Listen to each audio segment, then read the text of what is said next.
unable to share an experience of mine. This was a very personal story for me. Actually, I have written that as an article and shared around 1 year before. This story is regarding a person, one of my uncle, and I don't know his name. People call him Amuka, so I also call him Amuka. Amuka was like he was a very humble man, quiet, faced a lot of hardship, financially, emotionally.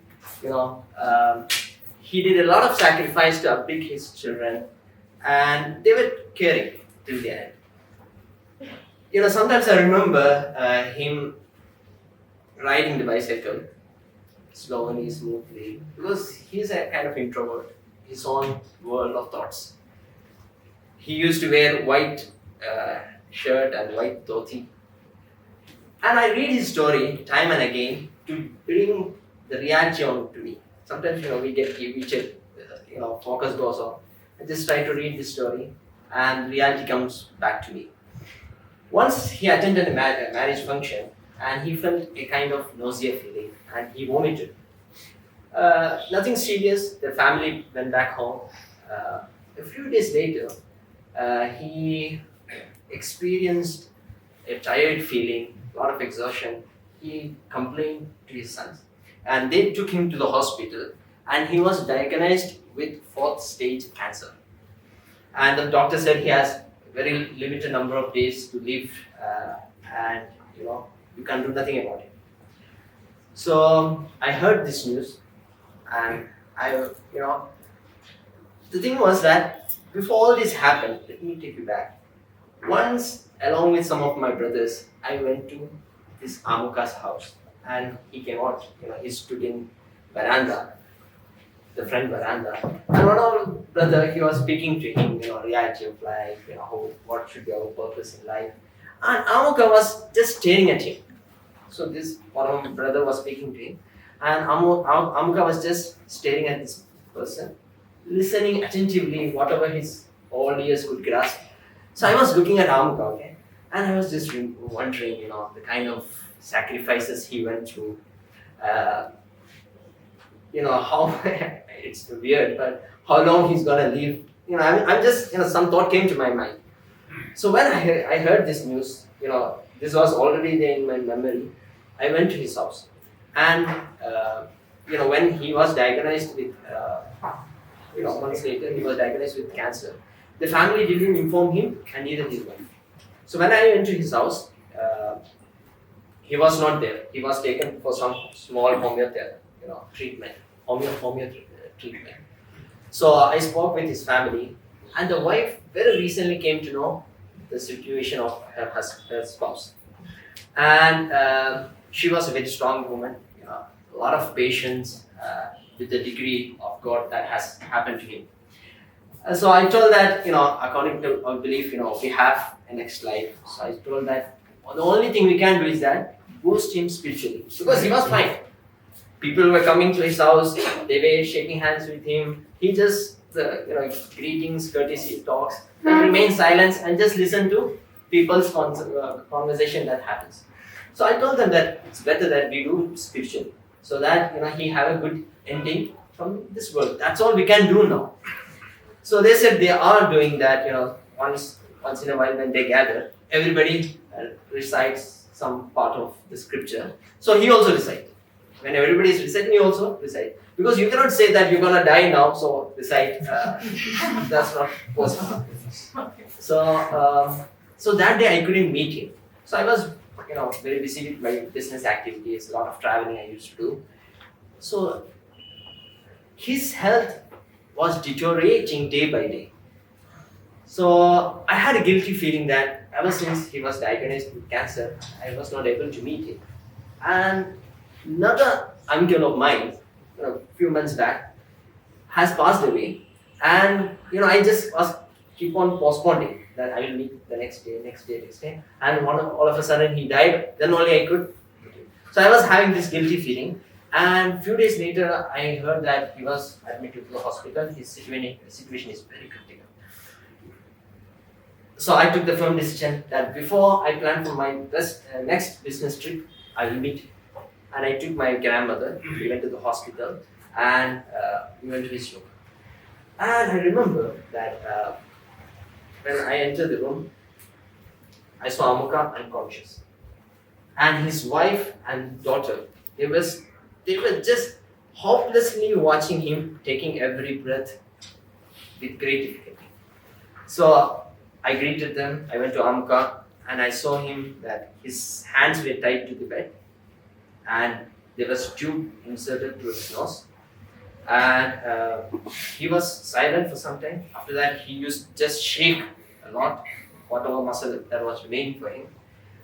And I just stood near the bed and I just recited slowly a few things from the scripture and I blew it on him. And I had a conversation with the daughter and the mother.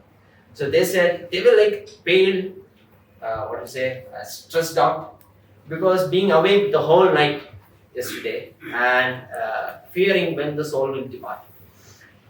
Because they told that yesterday, the last night, it was very difficult for him to breathe. He was gasping for breath and they thought he won't see that next day.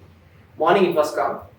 And so, the conversation was happening and I was just thinking, but Amuka would be able to listen. Obviously, he was in an unconscious state. But I had this fear because, we speak, everything is gone. Anytime it can happen, So if he is able to listen, imagine some, people are talking that anytime he can pass away. The doctors have given all hope. They told them to take him back to home.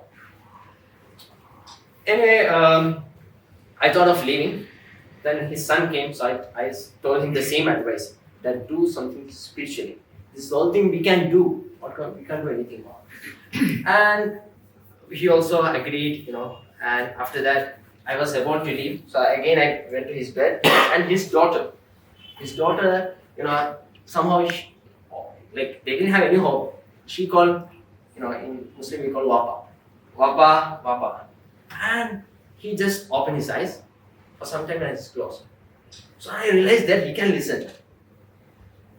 Then, it was a very interesting scene for me because normally daughters, their hero is many times their father. So that loving sound, with that loving sound, she asked, Papa, are you experiencing pain? And obviously, he's experiencing. But you know what? That father was a real hero.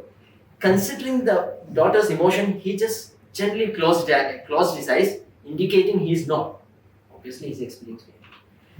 So I was I thought to myself that why don't I recite some portion of our scripture, the Quran, so that it might have a bit of relaxation for him through the melody of the Quran. Then I got shy, in reciting in front of everybody. Then my inner voice came that, are you giving more preference to your shyness than the man's condition? And I said, let me. And for me, this was the big point. He's from our belief that he's going through a spiritual journey. From our belief that the angels would be coming to him, the conversation might be happening, his soul is going to be taken. So it's a kind of spiritual. And I'm going to do a spiritual recitation. So I was fearing, while I am reciting, what if he passes away? I will just freak out. A lot of fear was there. Then, while I was reciting, a part of the scripture came to my mind. And I thought that I will recite that in a way that, I felt that actually I'm communicating to him. So I just want to, just to give us a bit of idea what that was, I'll just recite that portion, so you can get an idea of what I was trying to communicate. So the verse goes, إن الذين قالوا ربنا الله ثم استقاموا تتنزل عليهم الملائكة ألا تخافوا ولا تحزنوا وأبشروا بالجنة التي كنتم توعدون نحن أولياؤكم في الحياة الدنيا وفي الآخرة ولكم فيها ما تشتهي أنفسكم ولكم فيها ما تدعون نزلا من غفور رحيم. So, what I was trying to tell him is that, the verse meaning is that those who say, their Lord is Allah and they are consistent in their living, when the angel of death comes to them, the scripture says that they will say, do not worry, do not grieve. They will give you the glad tidings of paradise which you were promised. And they will say that, don't worry, we were your allies in this world, and we are going to be there in the hereafter. And there you will desire, you will get whatever you desire, you will get whatever you request for. This is a gift for you from the Lord, was forgiving and was for. So this was I am trying to tell him through this verse. And I recited, and I was about to leave. So I saw like small touching. So his hand, though it was tight, he was doing like this. So I understood he was searching for my hand. So what I did, I took my both hands and I put my right hand on the stop and his hand relaxed. That time I realized that this is my last handshake with him. I'm not going to see him alive in this world, maybe in the hereafter. Because there's a kind of, for example, you all came to SWS event. So you said your father, mother, yeah, I'm going. They said, okay, goodbye, take care. They know that after 3-4 hours you will return back. So that's the emotion is less. Sometimes you're going abroad, maybe for 1 year, 2 years, the emotion is high because abroad too. For me, this is like eternal. This separation. Anyway, a few days back he passed away. I went to saw him. That time it was really raining. We have our normal prayers after the sunset. So after sunset, the body was brought to the masjid. We did our daily prayers. After that, the body was kept in the front. Everybody stands, and the leader, he was talking about the reality of death. We were just reflecting on our life. The man in front, wrapped in cloth, no more. And the special prayer is there, for that person. So that was there. Sobbing sounds were heard, cheerful salams were given, and everybody rushed to the graveyard. So it's a 6 feet pit, so everybody wants to be in the first because we can see the whole ritual, the loved ones, and it was raining also. Anyway, at that time it was not raining, but we had the fear, what if the water goes inside? So even I was in the front and I was looking, where this man is going to be eternal.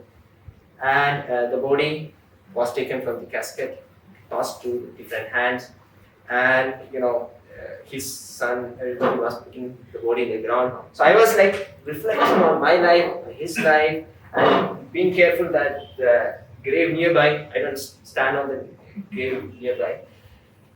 And the old man chants, oh Lord, forgive him, have mercy on him, make him firm. Allahumma alhimul jawab, make his answering when the angels question him, make him easy to answer, make him firm in his ground so that he can answer the angels.